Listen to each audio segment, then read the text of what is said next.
You ready? Ready.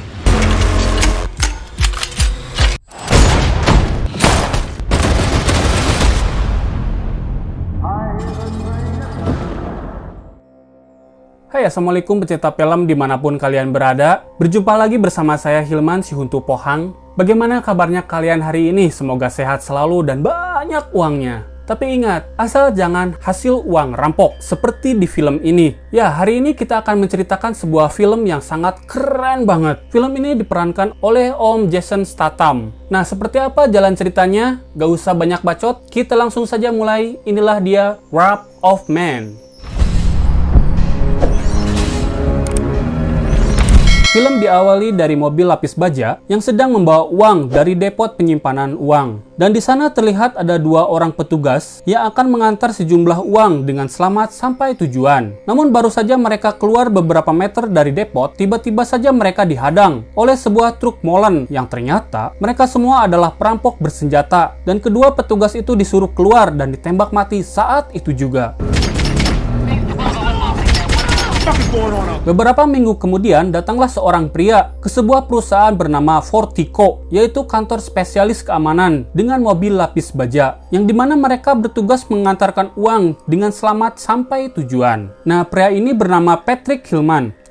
Patrick Hill, atau bisa dipanggil H, dalam bahasa Inggris dibaca H. Terus kalau yang ini adalah Terry, sang manajer perusahaan di Fortico tentunya. Beliau merekrut orang baru yaitu Edge untuk menggantikan kedua karyawannya yang tewas seperti di awal cerita tadi. Nah, dan yang ini adalah Bullet. Bullet, petugas senior yang akan membimbing Edge untuk melewati serangkaian tes, yaitu tes kebugaran, menembak, dan menyetir mobil. Dan Edge harus mendapatkan nilai minimal 70% agar bisa lolos jadi petugas di Fortico. Dan dari semua rangkaian tes tersebut, Edge mendapatkan nilai tepat 70% sesuai standar kelulusan yang sudah ditentukan. 70%. Just slipped in. Di hari pertamanya kerja, Edge duduk di depan, ditemani salah seorang seniornya yang lain, yang bernama Dave. Dan dia pun memberikan beberapa wejangan sebagai senior, agar tampak berwibawa dan berkarisma. Di hari pertama Edge bekerja, semua berjalan dengan lancar jaya, tanpa ada halang rintang sedikit pun. Okay, Gamma, you clear. Saat akan absen pulang, di sini Edge tampak memperhatikan kartu absen para petugas dengan tatapan yang sangat tajam dan dalam. Di sini tampak terbaca bahwa Edge bergabung dengan Fortico ada maksud dan tujuan tertentu. Di hari kedua, Edge dan Dave tampak sedang mengantarkan uang di sebuah dermaga, dan sementara itu, Bullet masuk ke dalam kapal untuk mengantarkan uang kepada klien. Namun tak lama kemudian, ada seseorang berbicara di HT bahwa Bullet sedang disandera oleh para perampok dan meminta mobil lapis baja yang berisi uang itu dibawa ke suatu tempat untuk ditukar dengan nyawa si Bullet. Dengan adanya kejadian ini, sontak saja Dave tiba-tiba saja gugup dan hilang fokus. Dan justru Edge malah tampak tenang dan meminta Dave untuk mengikuti apa yang perampok itu perintahkan. Setibanya di lokasi yang ditentukan, perampok itu meminta salah satu petugas melemparkan kantong-kantong uang tersebut ke dalam mobil mereka. Lalu Edge memutuskan dirinya saja yang melemparkan kantong uang tersebut ke mobil para perampok tersebut dan meminta Dave untuk diam saja dan duduk dengan tenang. Dan saat melemparkan kantong uang tersebut, Edge dengan sengaja melemparkannya keluar mobil. Dan saat salah satu perampok itu turun, Edge melakukan hal yang cukup mengejutkan. Sorry, pal.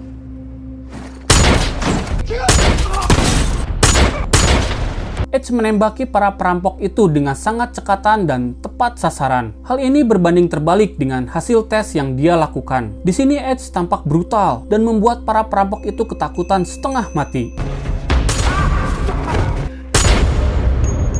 Keesokan harinya, Edge pun diinterogasi oleh dua orang anggota FBI tentang kronologi kejadian kemarin. Dan anggota FBI itu menanyakan apakah ada keterkaitannya dengan perampokan yang lalu, sambil menyodorkan rekaman video kejadian perampokan beberapa waktu yang lalu. Dan di sini tampak Edge dengan serius menatap wajah salah satu perampok. Setelah melakukan interogasi, kedua FBI itu menghubungi atasannya dan mencurigai Edge adalah orang yang mereka cari selama 25 tahun ini. Yang dimana hal ini membuat kita semua penasaran dengan sosok Edge yang sebenarnya. Not a fucking thing. Let the paint to paint. 3 bulan berikutnya, Edge dan Bullet kembali bertugas dan mereka lagi-lagi dihadang oleh segerombolan perampok. Chinatown, Broadway and Hill. Get out of there! Get out of the fucking Dan saat Edge akan keluar dari mobil lapis baja tersebut, para perampok itu malah lari kocar-kacir tanpa melakukan perlawanan sedikit pun. Makin penasaran aja kan, siapa si Edge ini sebenarnya? Terry yang terkejut dengan kejadian ini pun malah berpikir kalau Edge adalah seorang psikopat. Begitu pula dengan Bullet dan Dave. Mereka tampak sedang membicarakan sosok si Edge ini, di mana Bullet melihat langsung saat kejadian tersebut kalau salah satu perampok itu tampak sudah mengenal Edge dan ketakutan setengah mati saat melihat wajahnya. I don't know what I'm saying. He's not a cop. If he's not a cop, what is he? He's a dark fucking spirit. Cerita kembali ke 5 bulan sebelumnya. Nah, di sini kita akan mengetahui siapa si Edge sebenarnya. Hal ini terlihat ketika Edge sedang berjalan keluar rumah bersama putranya yang bernama Doggy.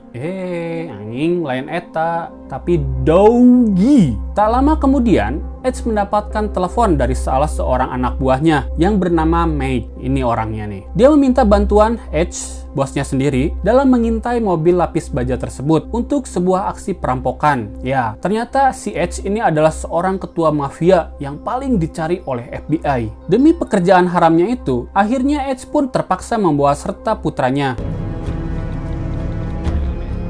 Saat mereka sampai di lokasi, kita akan mengetahui kronologi yang sebenarnya terjadi, yaitu ketika Edge meninggalkan putranya sendiri di mobil, dan Edge melakukan pekerjaan kotornya itu. Yang ternyata, ada perampok lain yang akan merampok mobil lapis baja tersebut, yang pada akhirnya, sang anaklah yang malah menjadi korban tak berdosa atas kejadian tersebut.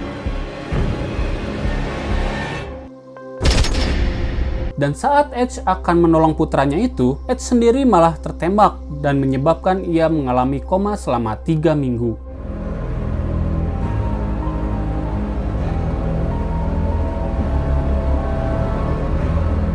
Saat sudah kembali pulih, Edge langsung menemui salah satu sahabatnya yang merupakan pimpinan FBI, di mana beliau memberikan daftar nama-nama dalam perampokan yang menyebabkan putranya tewas. Ketika Edge mengumpulkan anak buahnya, tampaklah wajah tegang mereka karena Edge pasti sedang murka karena ketidakbecusan mereka dalam menjalankan tugas, yang menyebabkan putra sematawayang Edge tewas di tangan perampok lain. Tapi bagi Edge, ambekan tepugu bukanlah style yang elegan, karena yang Edge inginkan adalah nama dan benget orang yang menarik pelatuk yang menewaskan putranya itu. Dengan cepat, Mike dan timnya mencari satu persatu orang-orang yang ada di daftar tersebut. When I was just a baby. Make a sound and you're dead. Always be a good boy.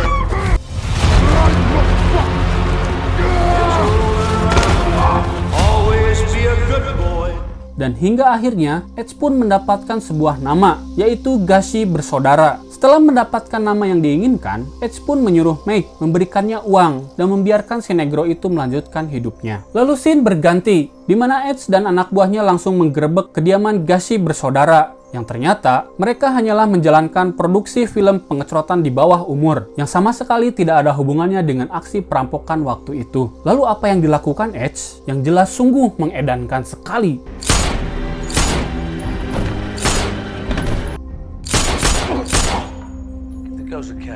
Kemudian sesuai anjuran dari Mike, Edge pun mencoba pendekatan dengan cara yang berbeda untuk mencari si pelaku. Lalu Edge pun menemui seorang wanita yang bernama Kirsty untuk dibuatkan identitas baru agar bisa menyelinap menjadi petugas di Fortico dan memulai pencariannya tanpa bantuan siapapun. Kemudian scene berganti ke titik paling awal, yang dimana di sana ada sekelompok orang veteran tentara bayaran yang dipimpin oleh seorang pria bernama Jackson yang sedang berkumpul di sebuah tempat membicarakan keluh kesah mereka tentang kesulitan ekonomi. Dan di sini kita sudah mulai bisa menebak kalau di antara mereka pasti ada si pelaku yang telah menembak putranya si Edge. Ya, ini dia orangnya. Dia adalah si Jan. Iya banget na anu cengos. Dengan keahlian militer yang mereka miliki, mereka berhasil merampok sebuah rumah demi mendapatkan sejumlah uang. Tetapi setelah dipotong di sana-sini, hal itu belumlah cukup. Kemudian sang leader mendapatkan ide untuk mendapatkan uang yang jauh lebih menguntungkan, yakni merampok uang dari mobil lapis baja, dan mereka mempunyai orang dalam di perusahaan tersebut. Nah, siapakah dia?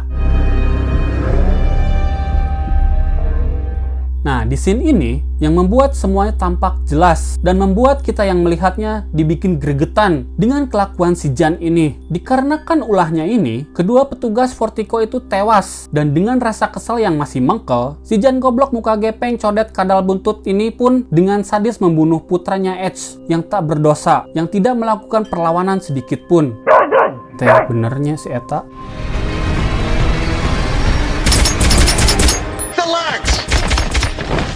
Take his gun. Okay, we got 1 minute.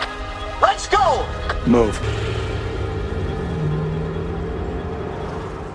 Scene berganti ke waktu sekarang, yang dimana Jackson kembali mengajak anggotanya untuk melakukan aksi perampokan untuk mendapatkan uang yang lebih banyak lagi, yaitu merampok langsung dari depot penyimpanan uang di Vertigo dengan bantuan orang dalam yang belum kita ketahui siapa orang itu. Di hari berikutnya, tampak Edge dan Bullet sedang mengantarkan uang, yang dimana tiba-tiba Bullet menawarkan kesepakatan dengan Edge, hingga akhirnya terkuaklah sebuah fakta yang mengejutkan bahwa orang dalam yang selama ini ikut andil dalam setiap perampokan itu hingga menyebabkan putranya tewas adalah si Bullet ini orangnya. Lah, anjingnya. Mendengar hal tersebut, Edge dengan sosoknya yang elegan tidak mau terburu-buru dalam bertindak. Maka Edge pun mengikuti permainan ini dalam rencana perampokan tersebut. Do we have a deal? Yeah, we have a deal.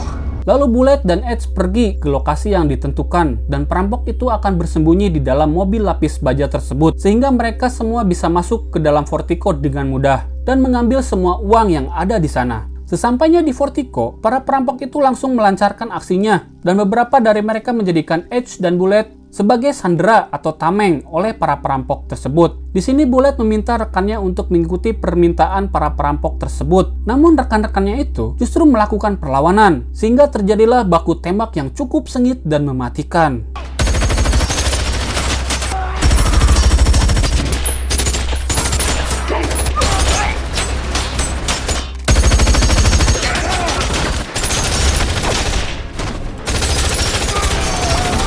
Sementara itu, ketika salah satu perampok yang berada di dekat Edge lengah karena mendengar baku tembak di luar sana, tanpa diduga Edge langsung menyergap perampok tersebut hingga tewas. Setelah menyelamatkan Dave dan Terry, Edge pun menyamar menjadi salah satu perampok dan berhasil melumpuhkan beberapa perampok dan memasukkan ponselnya ke salah satu tas yang berisi uang sebagai alat pelacak. Nah, di sini si Bullet Bagong itu mengecoh rekan-rekannya untuk membantu para perampok itu dan membunuh semua rekan-rekan kerjanya, termasuk Edge dan si Dave.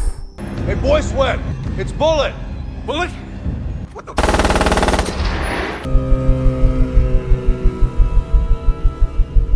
Dengan perencanaan yang sangat matang yang telah mereka rencanakan, mereka pun akhirnya bisa kabur dari Vertigo dan masuk ke dalam basement sebuah gedung. Tapi sayangnya, sang leader mengalami luka tembak tepat di lehernya saat baku tembak di Vertigo tadi. Dan saat Jackson berniat membunuh Jan, di sini justru malah sebaliknya. Jackson harus tewas di tangan anak buahnya sendiri, yaitu Jan, yang membunuh sang leader dengan pisau belati miliknya. Dan Jackson pun harus almarhum sebelum menikmati uang hasil rampokannya tersebut. Tersisalah si Jan dan si Bullet. Mereka pun tetap dalam rencana awal dan memindahkan semua uang hasil curiannya itu ke dalam sebuah mobil. Dan ketika si Bullet itu lengah, si Jan pun langsung menodongkan pistolnya hingga membuat si Bullet itu tewas saat itu juga. Too fucking slow. Dan akhirnya, si Janlah satu-satunya orang yang menikmati uang hasil rampokan yang sudah barang tentu tidak akan berkah. Support up here. Victor 365, cover over Seaside Freeway. 737, we do not have visual. We need more eyes in the sky. Nah, pada suatu malam, saat Jan berada di rumah dengan semua hasil uang rampokannya, tiba-tiba terdengar suara ponsel yang berdering dari salah satu tas yang berisi uang tersebut, yang dimana ponsel tersebut adalah milik Edge yang telah dia masukkan ke dalam tas. Dan yang paling mengejutkan adalah di sana tiba-tiba ada si Edge yang ternyata masih hidup. Entah bagaimana caranya, mungkin beliau saat itu pura-pura mati ya, padahal pakai baju anti peluru. Lalu Edge pun menyuruh si Jan untuk membaca catatan medis kematian putranya itu, yang dimana Edge bermaksud membunuh si Jan koplok ini dengan cara yang sangat menyakitkan, seperti yang dialami oleh putranya Edge. What the fuck do you want? I want your liver. It's Mustagi.